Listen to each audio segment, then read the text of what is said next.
Comment décarboner le bâtiment ? Quels sont les matériaux d'avenir de la construction ? Comment mieux trier les déchets de chantier ? Quelles solutions face aux défis du confort d'été ? Si ces sujets vous intéressent, vous êtes au bon endroit. Bienvenue dans Bâtir pour le climat, le podcast qui répond à toutes vos questions sur la transition environnementale dans le secteur du bâtiment. Bâtir pour le climat est un podcast du Moniteur, des cahiers techniques du bâtiment et de Négoce. Je suis Carole Ferry, directrice des rédactions. Dans ce podcast, je reçois des professionnels du secteur de la construction durable. Ensemble, nous discutons de leur vision, de leurs projets à impact positif. Ils partagent leurs expériences, ils apportent un éclairage précieux pour vous aider à mettre en place des solutions concrètes. Très bonne écoute. Ce podcast est soutenu par notre partenaire Kingspan France. Isoler son bâtiment tout en garantissant sa performance énergétique et une faible émission carbone est un vrai défi. Ce défi, c'est peut-être aussi le vôtre. Kingspan France accompagne les professionnels soucieux de l'impact de leur projet en proposant des panneaux sandwich isolants, des lanterneaux d'éclairement, d'aération et de désenfumage naturel, des isolants de toiture ou de façade, des solutions d'étanchéité ou encore des fixations pour panneaux photovoltaïques. Bâtir est toujours une œuvre et une responsabilité collective. Pour aller dans le sens de votre démarche, les solutions de Kingspan France couvrent toutes les problématiques d'isolation et d'enveloppe du bâtiment. Et comme le bâtiment de demain sera durable, ou ne le sera pas, le groupe Kingspan agit déjà depuis plusieurs années dans le cadre de sa démarche Planet Passionate. Au total, ils ont réduit de 30% leur intensité carbone à l'échelle mondiale. La démarche de Kingspan France, c'est aussi celle de la communauté d'acteurs engagés de Bâtir pour le climat. Pour découvrir comment Kingspan France peut vous accompagner, rendez-vous sur kingspan.com/fr/fr.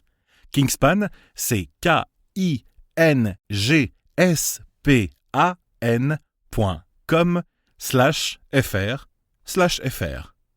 Kingspan France et Bâtir pour le climat vous souhaitent une bonne écoute. Christine Lecomte, bonjour. Bonjour. Vous avez été présidente du Conseil national de l'Ordre des architectes jusqu'en juin 2024, très en pointe sur la construction durable. Merci d'avoir accepté d'être l'invité de ce podcast Bâtir pour le climat. Ensemble, nous allons parler réemploi des matériaux de construction. Quelles sont les filières les plus matures? Comment gérer l'assurabilité? Quel regard portent les architectes sur cette pratique? Et pour commencer, Christine Lecomte, je vous propose de nous dire où en est le réemploi. Il y a à peine 2 ans, il y avait encore des doutes sur la crédibilité de cette pratique. Comment est-ce qu'elle est perçue aujourd'hui ? Comment est-ce qu'elle est perçue par les architectes ou par le monde de la construction ? Les deux. On va commencer par les architectes, que vous connaissez le mieux, et par le monde de la construction de manière générale. Alors, c'est pas exactement pareil. Disons que les architectes aujourd'hui, comme ils ont une forte tendance à se pencher sur les questions de rénovation, de réhabilitation, et qu'il y a une conscience qui a été accrue sur la question des matériaux et des ressources, je dirais que de plus en plus, certains se disent on va réemployer, réutiliser, rénover, donc même les radiateurs, enfin ça va très loin. Par contre, dans le monde de la construction, c'est beaucoup plus complexe. Et là, on a encore des difficultés parce que la plupart du temps, on ne sait pas comment gérer ce réemploi, comment le stocker, comment l'assurer. Donc, Vous dites les architectes ont envie de jouer le jeu, oui, mais c'est difficile de passer la barrière suivante. Oui, parce que les innovations réglementaires, les innovations assurantielles ne suivent pas encore. Ou même le fait de stocker. Par exemple, on va démolir un bâtiment de logements sociaux en pierre. Eh bien, un bailleur pourrait encore se dire, je vais concasser les 800 mètres cubes de pierre calcaire. Alors qu'en fait, avec ces 800 mètres cubes, on pourrait construire un bâtiment neuf. Il n'y aurait pas besoin de le concasser forcément. Même le concasser, c'est aujourd'hui une ineptie et à l'envers du bon sens. Alors justement, ça va nous donner l'occasion de bien faire la distinction entre réemploi et recyclage. Ça n'est pas la même chose, on a souvent tendance à confondre. Oui, et puis, alors, surtout parlons du réemploi. Le réemploi, en fait, ce qui est très intéressant, c'est que finalement, le matériau, on le conserve et on le réutilise presque à l'identique.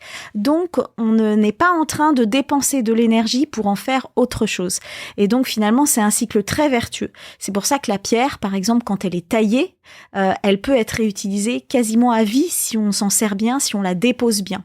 Donc, il y a des matériaux comme ça où il y a un vrai enjeu parce que ils peuvent nous suivre. C'est-à-dire qu'ils peuvent passer d'un bâtiment à l'autre un peu. Et c'est ça qui est très intéressant. Et ça nous fait travailler autrement. Vous dites la pierre, vous avez d'autres exemples ? Oui, par exemple, moi, j'ai des camarades architectes qui arrivent parfois dans des bâtiments où le parquet est beau, mais il y a quelques lames qui ne sont pas belles. Et donc, il y a quelques années, on aurait dit on change tout le parquet. Eh bien, maintenant, on va déposer le parquet, retirer les lames qui sont vraiment en mauvais état, et puis après, on va faire ce qu'on appelle un recalpinage, c'est-à-dire qu'on va réagencer le parquet autrement et peut-être en mettant des couleurs différentes, etc., mais en réutilisant ce qui existe. Voilà. Et donc, ça donne un nouveau sens à la créativité et à la création.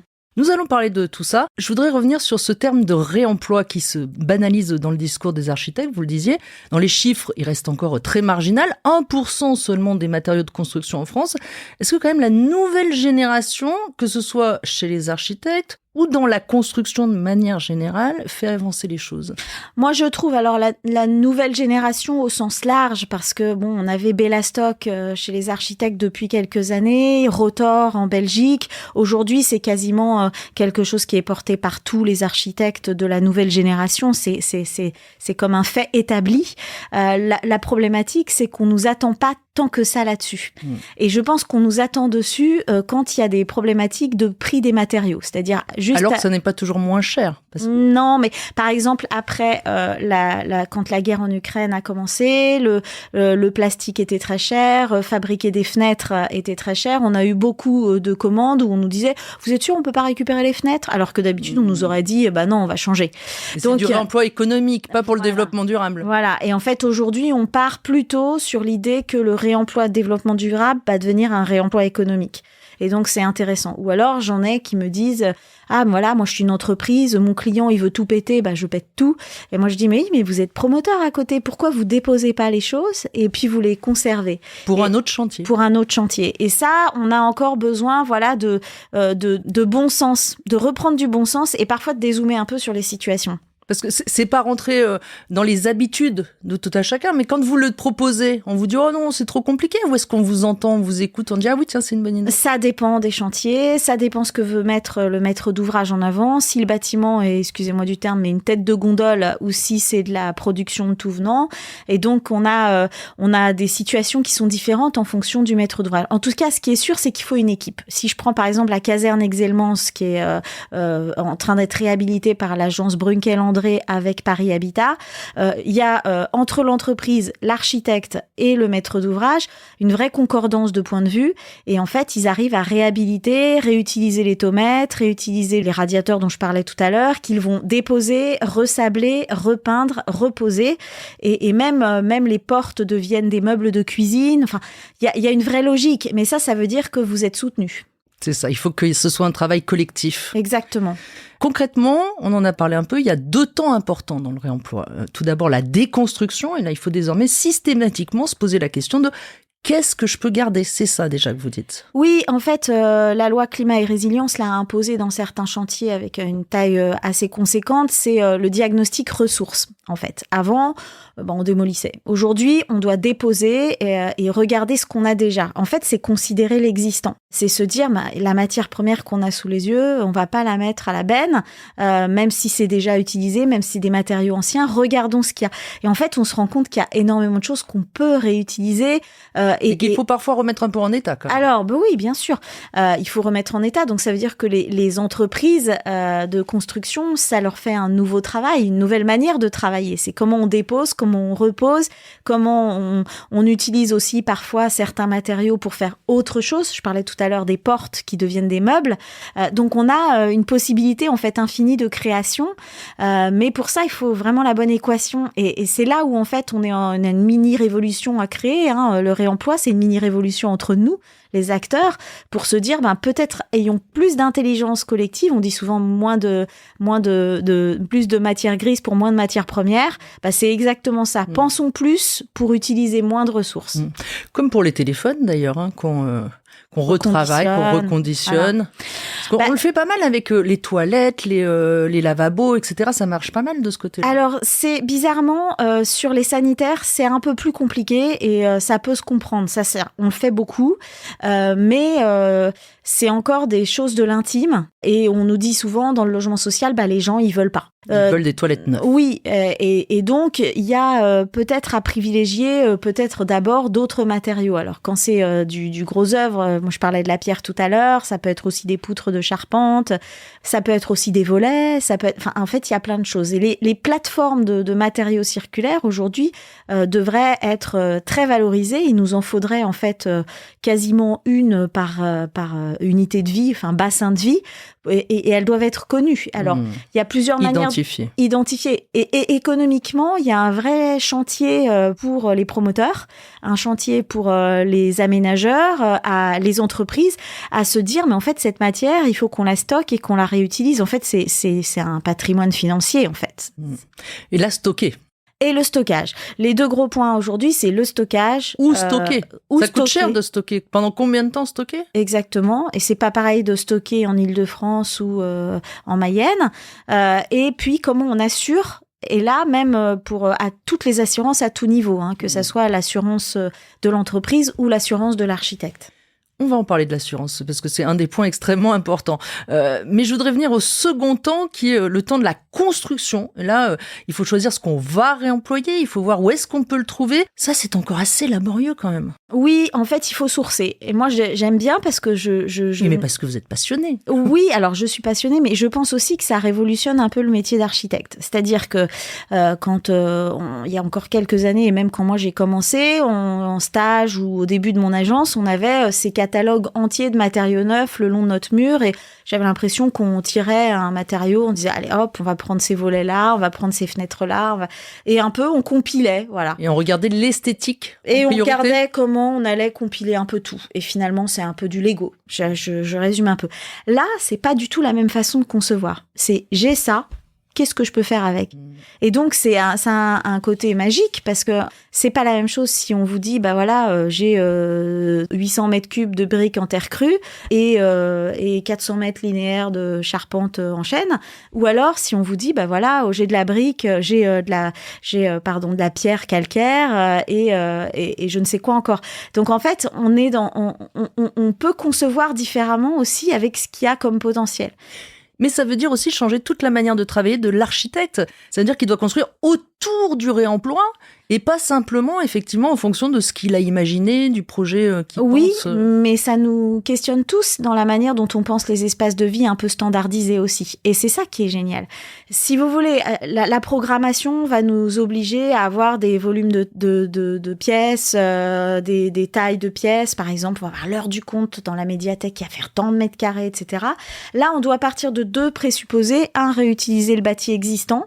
Donc, le bâti existant, ça veut dire qu'il n'est pas exactement comme ce qu'on aurait besoin, donc il va falloir s'adapter et parfois ça sera terriblement mieux parce qu'on peut avoir des hauteurs sous plafond qu'on n'aurait pas, parce qu'on peut avoir des ouvertures qu'on n'aurait pas, parce qu'on peut imaginer des pièces qu'on n'aurait pas imaginées et donc tout ce qui Dites-nous des pièces qu'on n'aurait pas imaginées, par exemple. Je suis sûre que vous avez des projets en tête. Oui, mais si vous prenez par exemple, on va en prendre un qui est très connu, mais le 104 à Paris qui est passé... Qui est très connu des Parisiens, voilà. Peut-être que tout le monde ne connaît pas. Alors le 104 qui aujourd'hui finalement est un espèce de centre de spectacle, d'art, mais aussi espace public où il y a un café, etc., ouvert. En fait, on change la dimension. Et ce qui est intéressant, c'est de se dire les lieux fabriquent aussi des liens, les matériaux fabriquent aussi des liens. On sort d'une forme de standardisation quand on passe du bureau au logement, quand on transforme une vieille ferme en logement. En fait, il y a de la qualité intrinsèque qui sort de la non-standardisation et qui fait que ce lieu-là est un lieu et pas un autre et que en fait, je l'aime parce qu'il est ce lieu-là. Et ça redonne en fait un esprit d'appartenance et d'identité très fort, culturel. Et ça, je pense qu'on en a manqué. C'est-à-dire que la standardisation qui nous a beaucoup, beaucoup touchés, et même dans la promotion immobilière, il y a un moment où on peut se dire, ça, c'est tel promoteur, ça, c'est tel. Et en fait, aujourd'hui, et sans que je le dis vraiment de manière très simple, on a fait ça, mais collectivement, voilà. Et aujourd'hui, en fait, ce réemploi, cette réparation de l'existant, cette réhabilitation, c'est partir du déjà là, donc c'est reconsidérer ce qu'on a, c'est faire avec.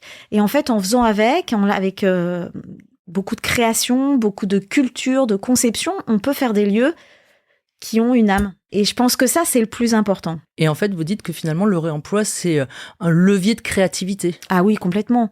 C'est un levier de créativité, c'est un levier aussi pour faire du lien de l'histoire. Et je vais prendre par exemple un exemple.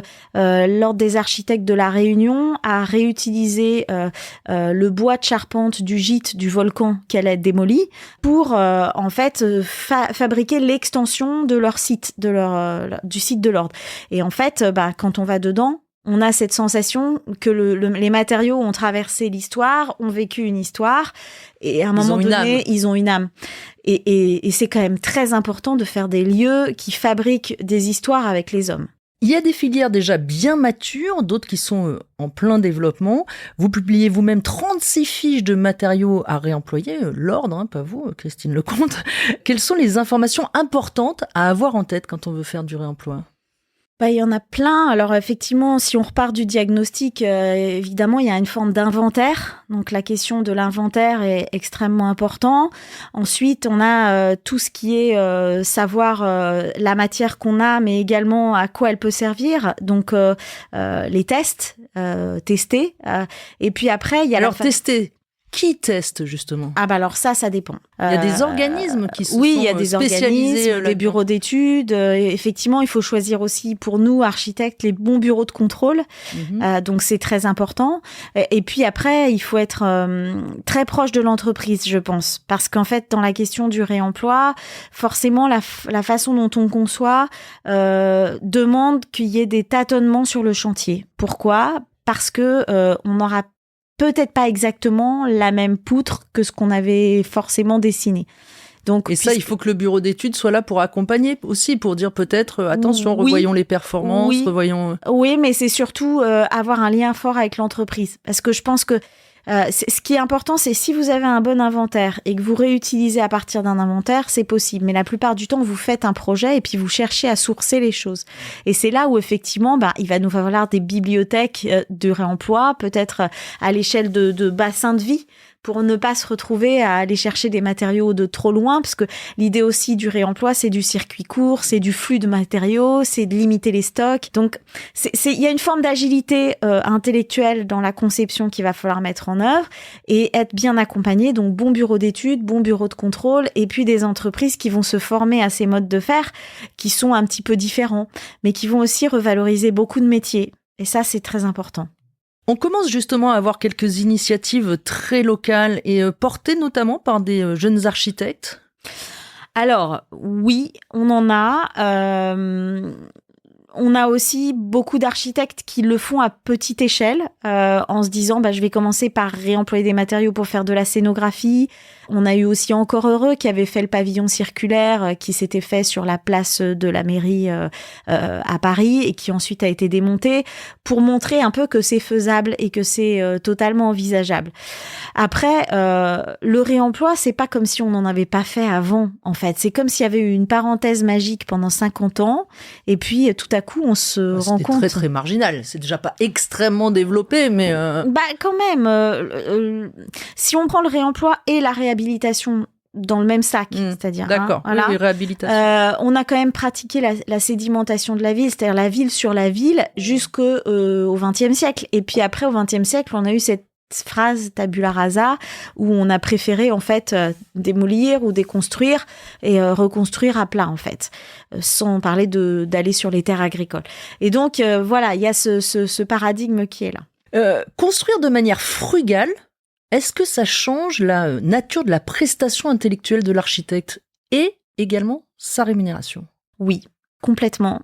Et c'est une vraie manière de faire qui est différente. Déjà, dans la frugalité, on parle de ressources frugales, on parle d'énergie frugale, on parle de consommation de sol. Donc déjà, il faut savoir ce qu'on veut dire parce que c'est très large. Ensuite, ça va dépendre totalement du projet. C'est-à-dire que je vais pas répondre à une question. C'est pareil, il y a plus de forme standard. Et puis, ça demande un investissement en temps. C'est ce que je disais tout à l'heure. Peut-être plus de prestations intellectuelles pour moins de temps ensuite ou de matières premières. Donc, ça questionne. Ça veut dire aussi... que c'est du temps qu'on rattrape ou quand même ça coûte plus en temps? Ça prend du temps. Ça prend du temps aussi parce que la plupart du temps, on essaye de limiter la matière qu'on va utiliser. Je dirais que déjà, le premier bâtiment frugal, c'est celui qu'on ne construit pas. Donc, c'est celui qu'on réhabilite ou qu'on répare. Et donc, dès qu'on entre dans la réhabilitation, ça veut dire diagnostic. Ça veut dire, et là, moi, je fais toujours l'analogie avec la médecine et ceux qui font des opérations. C'est-à-dire que comment vous pouvez opérer sans diagnostiquer? Eh ben, nous, c'est pareil. En fait, un architecte, s'il ne diagnostique pas, il ne peut pas travailler. Et en fait, le diagnostic est déjà un projet. Et dans le neuf, on fait pas de diagnostic. C'est-à-dire qu'en fait, on y va. Alors, on analyse un peu le site, etc. Mais pas profondément un bâtiment dans ses pathologies, ce qu'il a subi comme choc, s'il y a eu des dégâts des eaux. Voilà. On a besoin de connaître l'état. Puisqu'il est neuf. Puisqu'il est neuf, on n'a pas eu de dégâts des eaux. Exactement. Et là, nous, on travaille sur la matière existante. Et donc, à partir de ce moment-là, effectivement, la prestation intellectuelle prend beaucoup plus de place. Et le temps de travail n'est pas forcément plus long, mais la façon dont on va travailler est beaucoup plus fine. Et comment ça joue sur la rémunération de l'architecte? C'est là où la question, elle doit se poser. C'est-à-dire qu'aujourd'hui, on est payé la plupart du temps au pourcentage du montant des travaux et on est assuré au pourcentage du montant des travaux aussi. On s'assure au pourcentage. Donc, moi, je pense que ce pourcentage pour l'assurance restera, mais que l'ambition aussi que doivent avoir mes confrères et mes consoeurs, c'est de se questionner sur comment je me fais rémunérer sur des prestations qui peuvent être bien plus larges et qui vont demander parfois un temps de travail qui n'était pas pris en compte. Mais également, c'est aussi... Mais est-ce que ça peut être accepté, ça? Parce que c'est dur. Bien sûr, moi je le fais. Un particulier préférera nous payer à la journée de travail. Pourquoi? Parce que quand vous lui dites je suis payé au montant des travaux, au pourcentage du montant des travaux, il y en a qui vont se dire... Ça dépend du coût des travaux. Il va m'augmenter mon coût de travaux et puis il sera mieux rémunéré. Donc si vous lui dites, écoutez, pour faire un permis de construire et pour suivre votre chantier, je vais avoir besoin de 3 semaines pour faire ça, 2 semaines pour faire ça, et après je viendrai un jour par semaine sur votre chantier, la personne, elle sait où elle va. Et donc, elle a conscience aussi du coût des choses. Et puis, les gens connaissent le coût horaire que peuvent avoir une profession libérale. Ils ont l'habitude. Donc, il y a des questions qui ne se posent pas avec l'avocat. Et donc, il ne faudrait pas se poser avec l'architecte. Les particuliers entendent l'impact environnemental? Les professionnels entendent le côté environnemental des projets? Ça vient progressivement. C'est compliqué. On a deux typologies de profils. Ceux qui ne sont pas du tout sensibilisés, et c'est compliqué. Mais souvent, ils ne sont pas sensibilisés parce qu'aujourd'hui, on n'offre pas d'alternative. En gros, soit vous construisez une maison neuve avec un constructeur là où il y a de la place, donc dans les lotissements, soit vous achetez un appartement Pinel dans un logement collectif.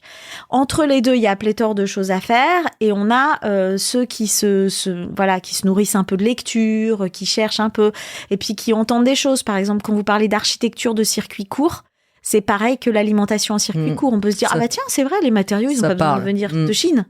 Le polystyrène expansé, il n'est pas français, la plupart du temps. Donc, vous savez que quand vous posez ça en isolation thermique par l'extérieur sur votre maison que vous rénovez, vous avez quand même des plaques de polystyrène qui ont peut-être pris le bateau dans un container, qui sont arrivés au Havre, qui ont traversé toute la France pour arriver chez vous et que vous allez faire découper dans votre jardin avec toutes les petites billes qui vont aller dans le sol, polluer les sols. C'est pas la même chose que de se dire, l'agriculteur à côté qui produit du chanvre, on va pouvoir lui acheter un isolant à base de chanvre. Et donc ça, c'est un vrai enjeu même de santé publique, mais aussi de dépenses publiques. C'est-à-dire que les matériaux de construction, on arrive à en faire des matériaux plus locaux qui vont faire que l'État français va favoriser un investissement et non plus par exemple des dépenses quand par exemple on donne des aides à la rénovation, la France dépense quand on subventionne du polystyrène chinois et investit quand on aide au développement de filières de matériaux produits en France. Comment fait-on pour construire également un projet compte tenu des aléas que représente la disponibilité du réemploi. On n'est pas sûr, en fait, de trouver la quantité nécessaire. En fait, ça redonne un rôle de chef d'orchestre qui est normalement le nôtre à la prestation intellectuelle et à l'architecte. Parce qu'en fait, ça veut dire qu'il faut avoir une forme de souplesse dans la façon dont on travaille le projet pour pouvoir justement s'adapter. Et ça peut être là où il y a les meilleures surprises qui arrivent. Moi, je me rappelle d'un ami sur un tout petit projet, donc c'est pas une échelle énorme, mais qui devait finir le projet d'appartement vraiment très rapidement. Ses clients avaient demandé un radiateur chauffe-serviette. Bref, le radiateur était pas là, il était pas là avant 6 semaines, on était en plein hiver, les clients étaient furieux, et avec le plombier, en fait, ils ont réutilisé un tuyau en cuivre et ils ont fabriqué un espèce de radiateur art déco hyper beau avec un tuyau qui tourne. Résultat, la salle de bain, a eu beaucoup plus de cachets et ça faisait un vrai objet œuvre d'art. Et les clients étaient contents et je peux vous dire que c'était sublime. Et en fait, ça d'une contrainte, on fait un projet et à cette échelle-là, on peut le faire, mais à d'autres échelles aussi. Est-ce qu'on risque pas de voir se banaliser une architecture à l'allure un peu cheap? En tout cas, c'est ce que certains craignent, de dire le réemploi c'est sympa, mais enfin ça a déjà des services et on en voit d'ailleurs certains alors là, projets un peu. Oui, alors bon, déjà, je pense que ça c'est un peu une réflexion qui tend à dire ne faisons pas ce qu'on doit faire. Moi, le réemploi c'est pas une mode. Aujourd'hui, c'est une urgence climatique. C'est une urgence pour les ressources et la préservation des ressources. C'est une urgence économique. Donc, c'est pas une mode. Voilà. Et puis, on n'est pas jusque-boutiste. Voilà. Il faut pas forcément tout réutiliser, tout réemployer. Après, je pense que c'est faux. C'est-à-dire que quand vous avez un bon réemploi, c'est pas nickel. Forcément fait de briques et de broc. Ça peut être du très beau réemploi. Ça peut être de haut niveau. Vous venez de nous parler justement de ce radiateur de salle de bain, chauffe-serviette. Bon, alors c'est un du réemploi très particulier. Voilà. On pourrait presque parler de recyclage. Justement. Exactement. Mais pour parler de radiateurs dont je parlais tout à l'heure, vous avez des beaux radiateurs en fonte, magnifiques, qui sont en mauvais état. Vous les sablez, vous les reposez, ils ont l'air neufs. Et en plus, ils sont plus pérennes que des radiateurs actuels que vous achèteriez et qui seraient... Parce qu'il y a moins d'électronique aussi. Oui, et puis il y aurait moins d'obsolescence programmée. Voilà. Donc, c'est la problématique qu'on a aussi aujourd'hui. C'est de faire tenir dans la durée. C'est la gestion, c'est l'entretien. Et l'ancien tient plus longtemps. Ça peut tenir plus longtemps, oui. Quels sont les... on en parlait tout à l'heure des différentes filières, mais pour vous, quels sont vraiment les matériaux à regarder, à se dire ça marche vraiment bien en réemploi? Vous nous l'avez dit un petit peu, vous nous avez parlé de la pierre, là vous venez nous parler des radiateurs. C'est difficile à dire parce que le bois, ça fonctionne très bien. Effectivement, la pierre, ça fonctionne très bien. Ensuite, il y a des matériaux qu'on va pas forcément réemployer. La terre crue, par exemple, on va pas la réemployer, mais la terre crue redevient de la terre. Donc, c'est un matériau qu'on façonne et qui se défaçonne. Donc, c'est très intéressant aussi. Après, moi, j'espère qu'on va pouvoir réemployer le béton. Voilà, si on reste dans les matières premières. Là, on va le recycler ou le réemployer? Tout est inventé. Tout est à inventer. C'est là la question. Aujourd'hui, quand on réemploie des structures. Par exemple, un parking silo qui devient des bureaux, qui devient des logements. Voilà, on transforme. En transformant. Mais pour moi, c'est une forme de réemploi. In situ. Voilà. D'accord, j'entends. Mais déjà, si on arrivait à réemployer ne serait-ce que de la pierre et ne pas la concasser, ça serait déjà bien.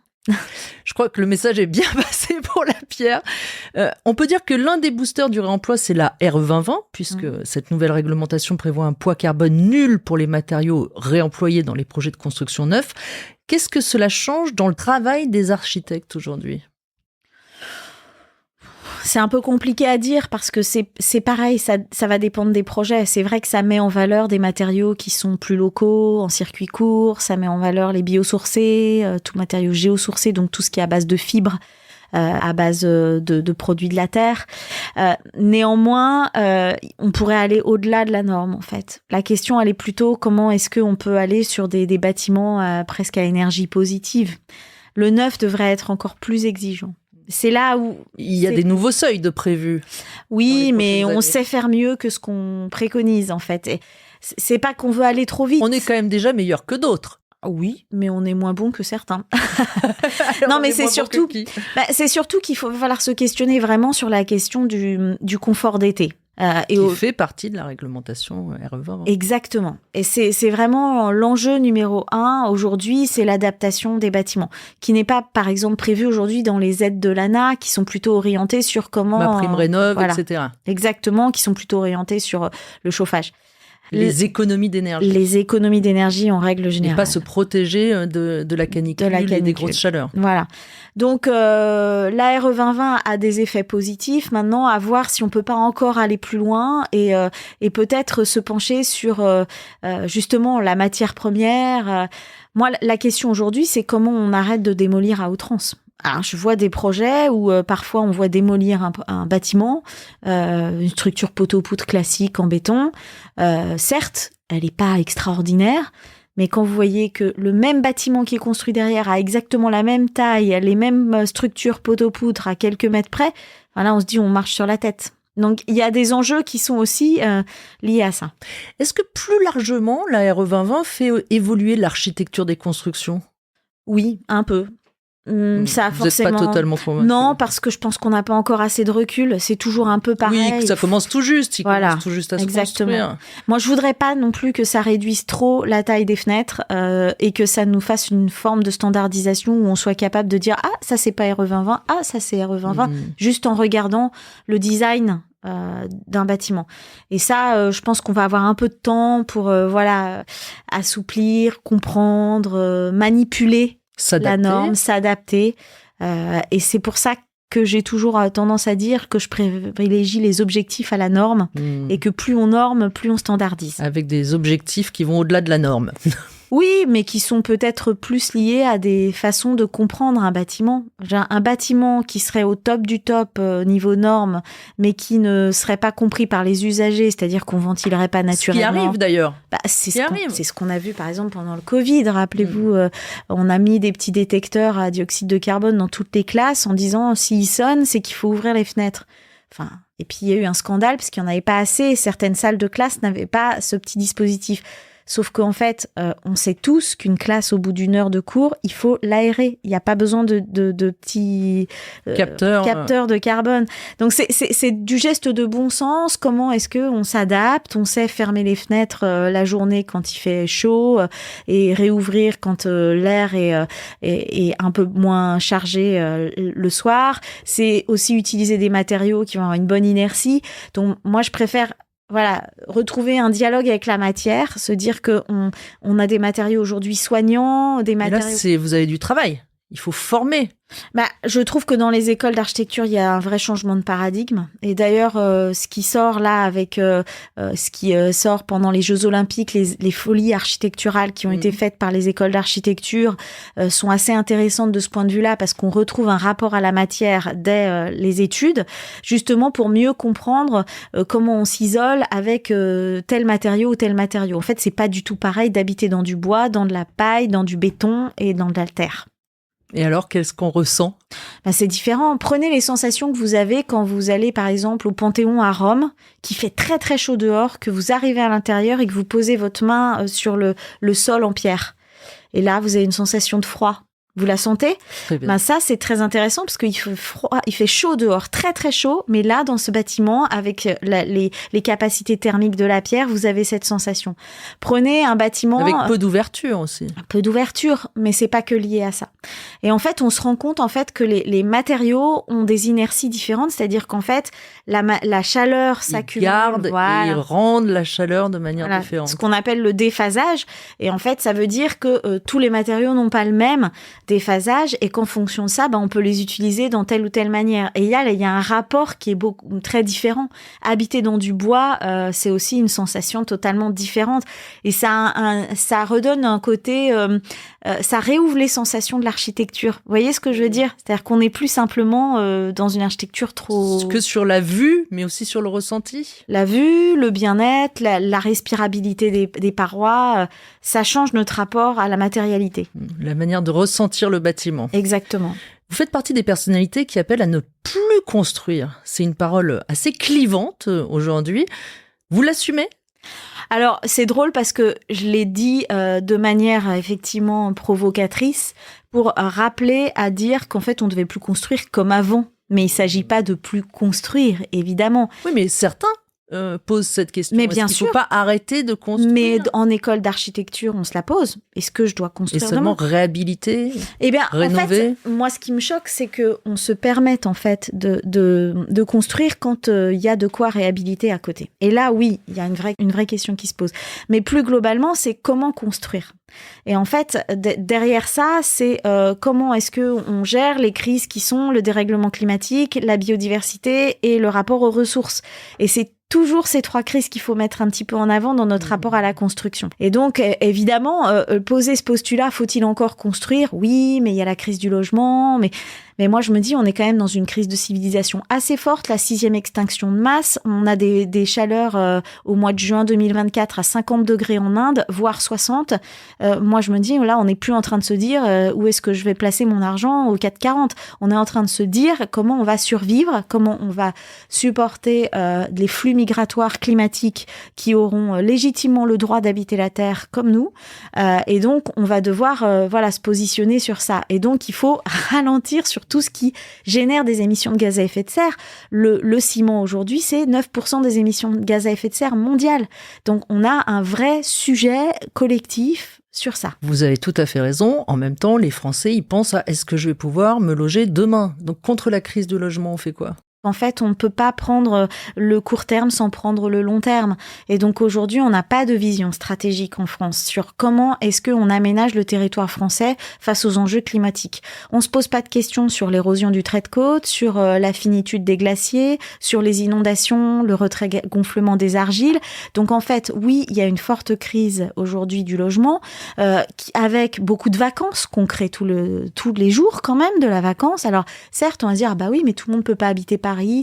Mais il y a une forme de façon de penser le projet de société qu'il faut forcément se poser parce qu'en fait, la question, elle est beaucoup plus grave que ça. C'est dramatique de dire ça parce que je comprends bien le lien entre le court terme et le long terme et je n'ai pas la réponse toute seule. Mais il y a forcément une réponse de récit culturel. Il faut y penser collectivement. Mais on ne peut pas faire autrement. Alors, il y a cette fameuse question de l'assurabilité. Oui. Essentielle. Est-ce que pour vous, les assureurs jouent le jeu aujourd'hui ? Dans quel domaine ? Dans le fait de dire, OK, vous pouvez y aller, vous pouvez faire du réemploi et j'assure votre projet. Je trouve que ça change de plus en plus. Sauf que ce qui est compliqué, c'est qu'il y a parfois encore pas assez de connaissances. C'est-à-dire qu'on est encore dans beaucoup de pédagogie, beaucoup d'explications, beaucoup d'avis techniques expérimentaux. Donc c'est normal qu'ils veuillent être rassurés, être sûrs en effet que bien sûr le projet sera fiable. Bien sûr. Mais de toute façon, il va y avoir au niveau des assurances comme dans tous les secteurs un vrai questionnement global sur la façon dont on assure tout, même les maisons des Français. Dire, et moi, aujourd'hui, je serai assureur. Vous parliez du retrait-gonflement des argiles. Exactement. Moi, je serai assureur aujourd'hui. Au bout de 2-3 ans, j'aurais envie de dire à mon client qui habite dans les Hauts-de-France, bah, écoutez, vous allez vous débrouiller avec vos inondations. Hein. Donc là, c'est un vrai sujet. C'est qu'aujourd'hui, on a un système assurantiel en France qui fonctionne comme la sécurité sociale, avec une caisse de réassurance qui assure les assureurs, qui est portée par l'État et plus globalement la puissance publique, et qui aujourd'hui ne pourra pas décréter l'état de catastrophe naturelle partout. Donc il y a aussi un enjeu plus important. Parce que si on évite d'aggraver la situation, ça peut être aussi une bonne chose. Ah bah oui, moi je sens très bien le moment où on vous dira ah bah vous habitez ici à cet endroit-là, alors l'assurance elle est 5 fois plus importante que votre voisin. Mais est-ce que sur le réemploi on risque pas également d'avoir une hausse des cotisations ? Sur le réemploi, des primes versées aux assureurs. Moi, je pense c'est peut-être le sujet le plus simple en fait par rapport à tous ceux que je viens d'aborder, parce que finalement, une fois qu'il sera connu, reconnu, qu'on aura donné les leviers, qu'il y aura les bons process qui seront mis en place, finalement, un matériau réemployé, c'est quasiment un matériau neuf. C'est simplement qu'aujourd'hui, la chaîne du réemploi est assez méconnue. C'est là aussi peut-être qu'il manque des maillons. Il y a par exemple, prenez une charpente en bois, vous avez dit le bois, très bien, etc. Mais il faut quand même s'assurer que ce bois, il n'a pas été infecté par des nuisibles, par exemple. Oui. Et donc, il faut le surveiller. Mais c'est normal qu'un assureur, il ait envie de savoir ça. En fait, ça, c'est la base. C'est-à-dire que oui. Et oui, mais aujourd'hui, est-ce que les filières sont très bien développées sur ces points-là ? Non, tout, c'est pas encore le top, mais parce que les volumes ne sont pas là. Donc, c'est toujours une question de fabrication de la filière de l'amont à l'aval, tracée avec tous les acteurs autour de la table. Donc, on a le premier syndicat du réemploi qui s'est créé il y a quelques temps.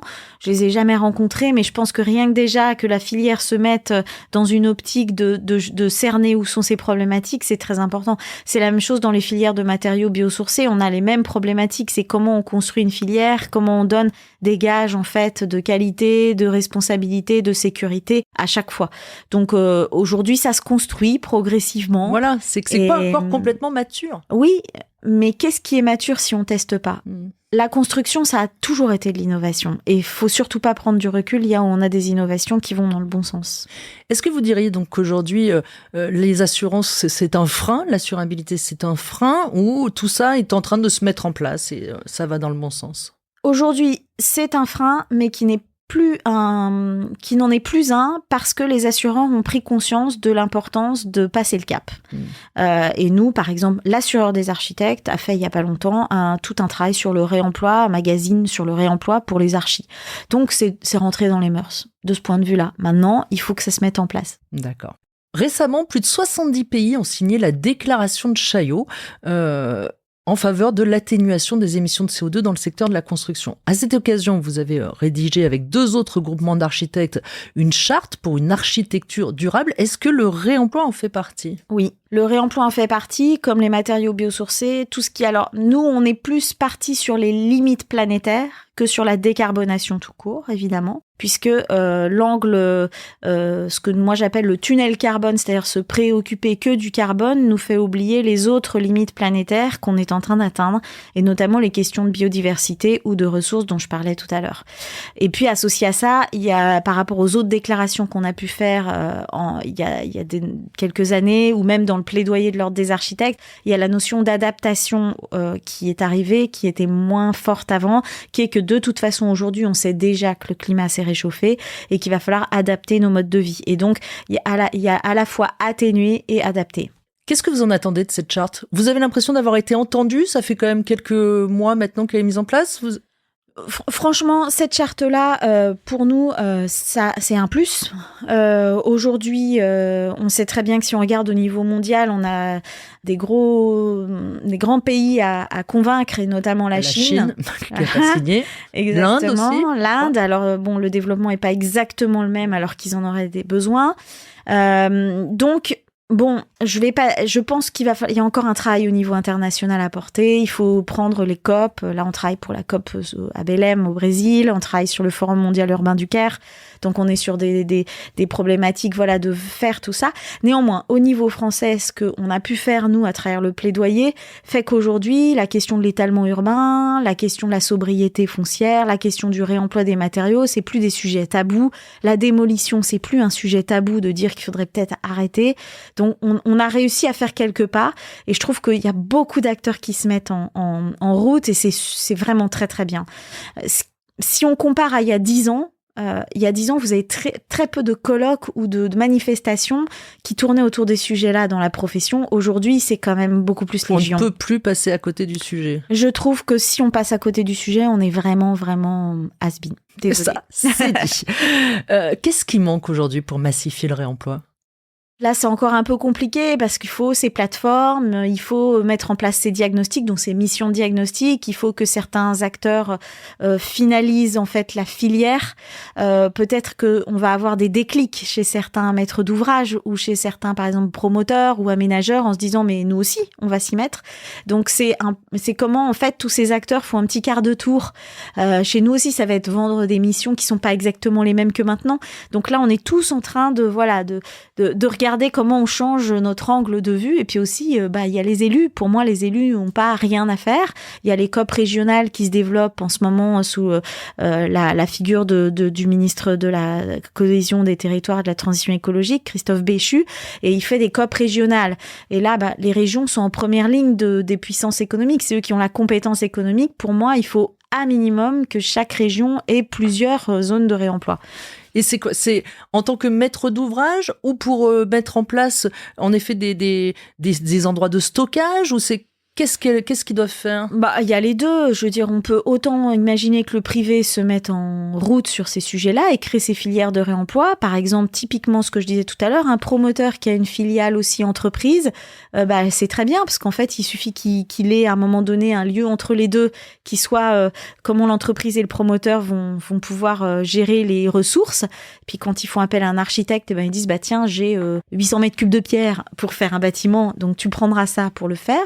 Et puis à côté de ça, il y a la puissance publique qui peut générer quelque chose au niveau des particuliers, qui peut travailler à fédérer aussi les collectivités autour de ça.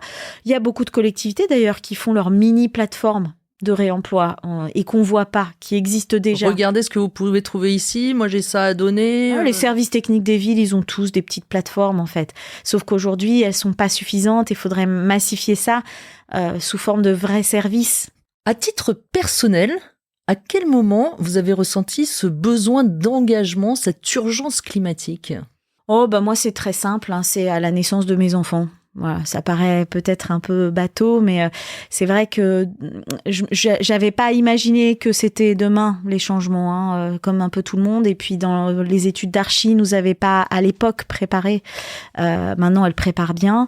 Et globalement, c'est quel monde on laisse aux générations d'après. Et là, moi, je me suis dit que je voulais vraiment pouvoir me regarder dans la glace. Et surtout offrir un meilleur avenir à vos enfants.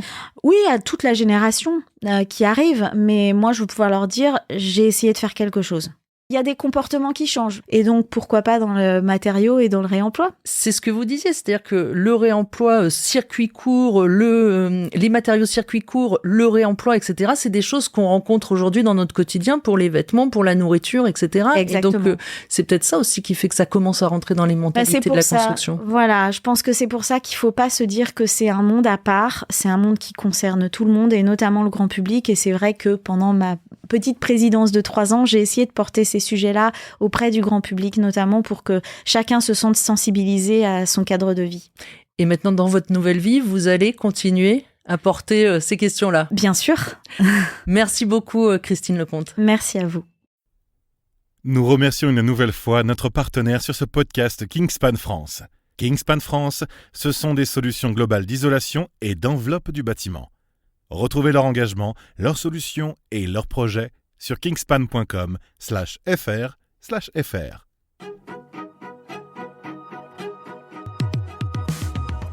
Merci d'avoir écouté cet épisode de Bâtir pour le climat, un podcast du Moniteur, des cahiers techniques du bâtiment et de Négoce. Abonnez-vous, partagez l'épisode avec votre entourage et laissez un commentaire sur votre plateforme d'écoute. Bâtir pour le climat, c'est aussi le nom de l'événement qui se tient le 5 novembre 2024 à Ground Control à Paris. Au programme des rencontres avec des acteurs engagés de la construction durable pour partager les meilleures pratiques du secteur et amplifier son impact. Pour vous inscrire gratuitement à l'événement, rendez-vous sur bâtirpourleclimat.com. En attendant, je vous retrouve le mois prochain pour un nouvel épisode.